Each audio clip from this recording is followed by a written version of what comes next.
ஓம் ஸ்ரீ குருபியோ நமக. நன்றாக குரு வாழ்க, குருவே துணை. பரபிரம ருத்ரகாயத்ரி ஞானஸ்தலத்தின் நண்பர்களுக்கு வணக்கங்களும் வாழ்த்துக்களும் கூறி, இந்த பதிவில் 8 நாட்களுக்கான தினப்பலனை நம்ம ஜனவரி 28 முதல் பிப்ரவரி 4 வரைக்கும் கடகலக்னத்துக்கு பார்க்க இருக்கோம்.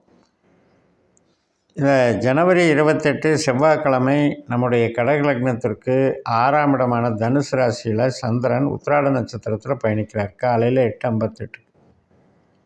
அவர் ஒரு பாதம் அந்த தனுசு ராசியில் மதியம் 2:51 வரை இருந்து அதுக்கப்புறம் மகர ராசியில் உள்ள உத்திராட நட்சத்திரமாக மாறிடுவார்.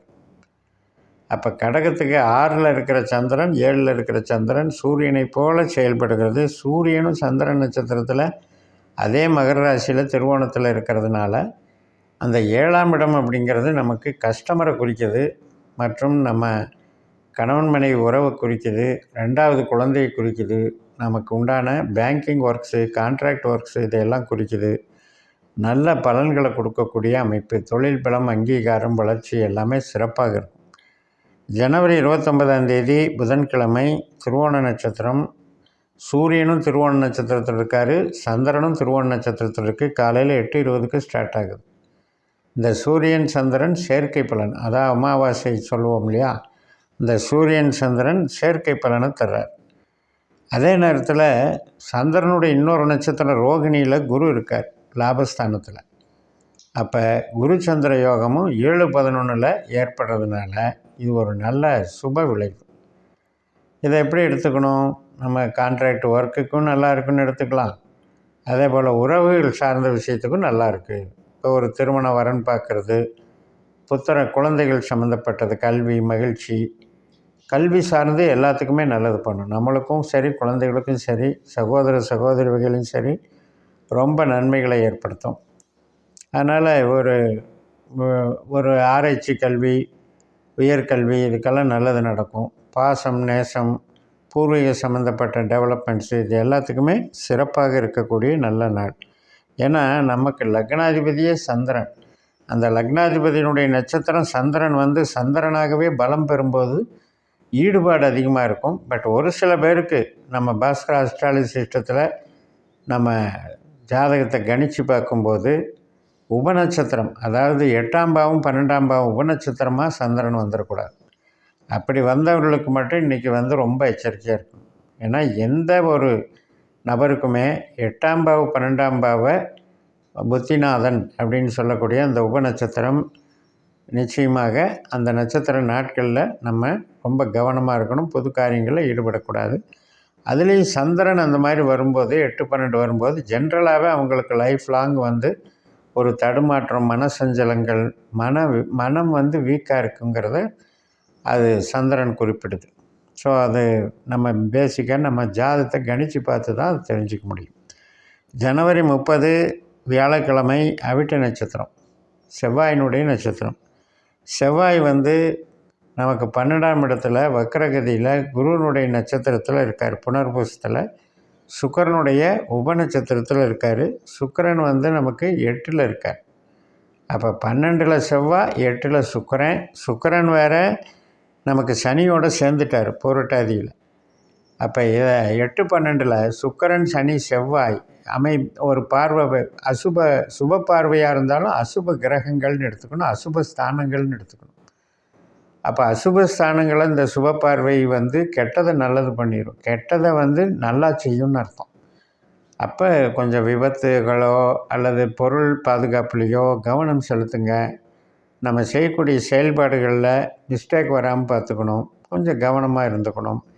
உறவுகள் சார்ந்த விதத்தில் வீணான சண்டைகள், வீணான தகராறை வளர்த்துக்கூடாது.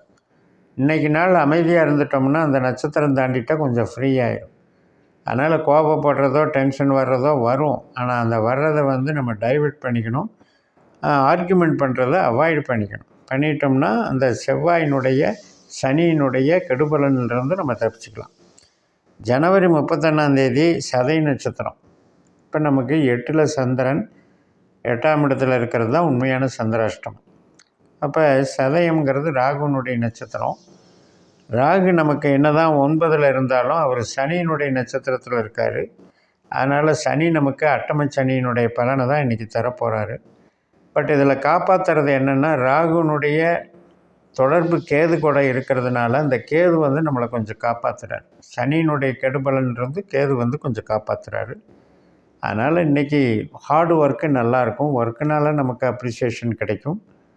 மற்றபடி ஹெல்த்துலேயும் உறவுகளையும் கவனம் செலுத்திக்கணும். பிப்ரவரி 1 சனிக்கிழமை பூரட்டாதி நட்சத்திரம். இப்போ 8 தான் சந்திரன் இருக்கார். குருனுடைய நட்சத்திரத்தில் இருக்கார். குரு சந்திரனுடைய நட்சத்திரத்தில் இருக்கார். அப்போ 8, 12 8ஆம் இடத்துக்கு 11ஆம் இடத்துக்கு இப்போ ஒரு கனெக்ஷன் வருது. இது வந்து ஓரளவுக்கு குரு சந்திரன் வந்து பெருசாக பாதிக்காது. பட் சனி வந்து 8ல் பூரட்டாதி நட்சத்திரத்தில் இருக்கிறனால வெளி விளைவாக சனியினுடைய பலனை இன்றைக்கி அனுபவிப்போம். அப்போ குரு சந்திரன் சனி அப்படின்னு இருக்கிறதுனால இந்த 8ல் இருக்கிற சனியினுடைய பலன் இன்றைக்கி நமக்கு நடக்கிறதுனால கொஞ்சம் ஹார்ட் ஒர்க்கு பண்ண வேண்டியிருக்கும். அலைச்சல் திருச்சலாக இருக்கும். ஒரு ரிலாக்ஸேஷனாக இருக்க முடியாது. அதே நேரத்தில் நம்ம செலவுகளில் கொஞ்சம் கவனம் எடுத்துக்கணும். இல்லைன்னா தேவையில்லாத செலவுகள் ஆகும். பிப்ரவரி 2 ஞாயிற்றுக்கிழமை உத்திரட்டாதி நட்சத்திரம், சனியினுடைய நட்சத்திரம். நமக்கு 9ஆம் இடத்துல சந்திரன் சனி போல் செயல்படுறாரு. சனி குருவினுடைய நட்சத்திரத்துலேயும் சனியினுடைய உபநட்சத்திரத்துலேயும் செயல்படுறதுனால இன்றைக்கி 8ல் இருக்கிற சனி உழைப்புக்கு நல்லாயிருக்கும், தொழிலுக்கு நல்லாயிருக்கும், பணவரவுக்கு நல்லாயிருக்கும், வளர்ச்சிகள் கொடுக்கும்.